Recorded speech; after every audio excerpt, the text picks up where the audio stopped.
Graça e paz, amados e amadas, estamos em Deuteronômio capítulo 27 e aqui nós vamos ver sobre inscrição da pedra na rocha do altar, as maldições proferidas de Ebal.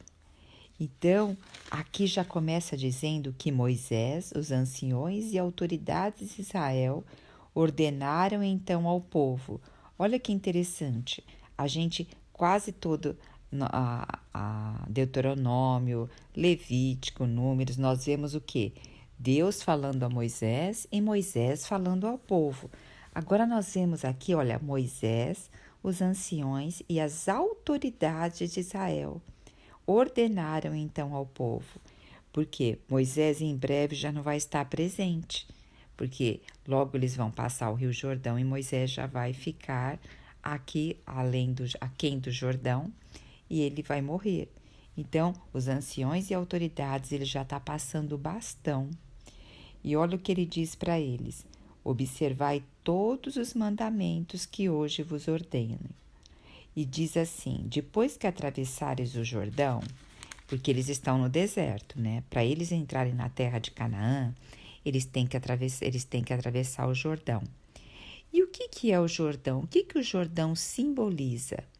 O Jordão simboliza o batismo com o Espírito Santo. Então, eles vão estar recebendo, assim, poder para adentrar a terra a qual eles têm que tomar posse, né?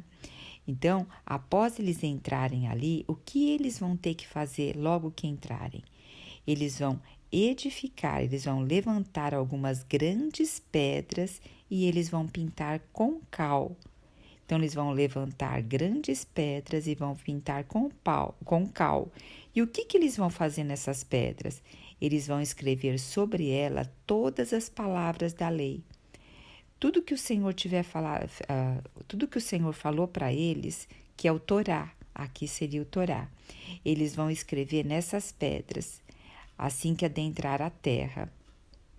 E diz que essas pedras, elas não poderiam ser lapidadas com ferro, seriam pedras brutas, e ali eles iam escrever a lei que o Senhor havia dado. Sabe que é interessante que na Nova Aliança, no Novo Testamento, diz: se nós não falarmos, as pedras irão clamar. Então aqui você vê, as pedras estavam aqui escrita a palavra do Senhor. Eles não tinham papel como nós, né? Então ali as pedras estavam ali escritas a palavra do Senhor. E também na Nova Aliança diz que nós somos edifícios de Deus. E diz que nós somos pedras para esse edifício de Deus. Então, nós também somos essas pedras que foram escritas em nós, a palavra de Deus.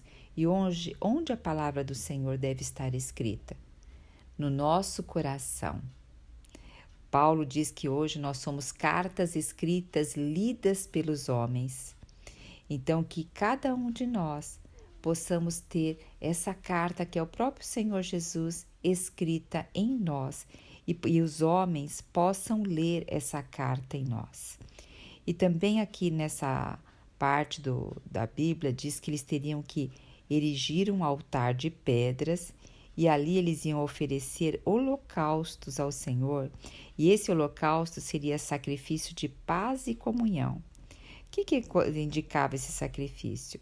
Que eles iam ali ter um coração de gratidão, de alegria na presença de Deus e iam ali comer todos juntos essa oferta de comunhão. Olha que gostoso, ter o quê? Comunhão entre eles. E aqui termina essa passagem, né? No versículo 8, dizendo: sobre essas pedras que ergueres, escreverá com bastante clareza todas as palavras desta lei. Então, o Senhor quer que a palavra dele esteja dentro de nós, com bastante clareza. E como que nós vamos ter essa palavra com bastante clareza? Praticando o que nós estamos fazendo aqui, lendo a palavra, depois ouvindo uma pequena explicação, depois muitas vezes pegando uma outra concordância à Bíblia. E eu tenho 3 Bíblias aqui na minha frente, que eu leio em 3 Bíblias, leio as notas explicatórias e muitas vezes vou também aqui no Google e procuro também outros comentários de outras Bíblias. E dessa forma a gente vai tendo clareza da palavra do Senhor dentro de nós. A partir do versículo 9 começa outro trecho, né? E aqui Moisés, tendo ao seu lado os sacerdotes levitas, ele vai falar ao povo. Fala assim: façam silêncio que agora eu vou falar algo para vocês. Hoje viste a ser povo de Yahvé teu Deus. Olha só, a mesma coisa que foi pronunciado lá perto do Monte Sinai. Mas veja, no Monte Sinai, provavelmente essa geração aqui eram crianças, ou alguns deles nem tinham nascido. E agora aqui está realmente reafirmando tudo que foi falado, né? Hoje vieste a ser povo de Yahvé, teu Deus. Portanto, obedecerás à voz do Senhor teu Deus, que lhe cumprirás os mandamentos, os decretos que hoje te ordeno. Então, aqui ele vai instruir o quê? Que após eles atravessarem o Rio Jordão, eles vão proclamar bênçãos e maldição. Então, eles vão subir aqui no Monte Gerizim. Quem vai subir no Monte Gerizim? Os representantes do povo da tribo de Simeão, Levi, Judá, Isacar, José e Benjamim. Nós temos aqui os filhos de Lia e os filhos de Raquel. E as tribos que estarão no Monte Epal, outra monte, né? Para declararem a maldição, serão Ruben, Gade, Aser, Zebulon, Dan e Naphtali. Ruben, que era filho de Lia, ele perdeu a primogenitura devido ele ter dormido com Zila, né? Então, por isso que ele está aqui nesse outro monte, tá? Então, o que eles iam fazer? Essa primeira tribo, esse primeiro monte que eu falei, Gerizim, essa tribo ia falar bênçãos, que nós vamos ver isso no capítulo 28. E agora nós vamos ver as maldições que foram proclamadas nesse monte. Então, veja só, maldita pessoa que esculpir uma imagem ou fizer um ídolo de madeira fundida. É a primeira. Depois o outro é maldito aquele que desonrar pai e mãe, aquele que deslocar o marco de fronteira do seu vizinho, quer dizer, tirar o marco de fronteira do sentido da terra do seu vizinho. Maldito aquele que fizer um cego errar o seu caminho.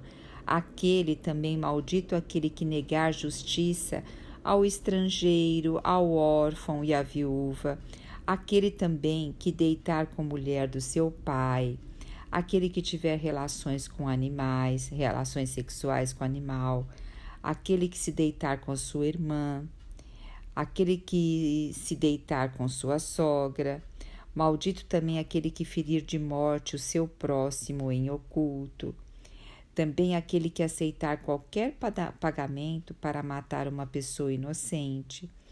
Maldito também a pessoa que não puser em prática as palavras dessa lei. Sabe, nós vemos aqui na Antiga Aliança que ela era muito forte em relação à lei.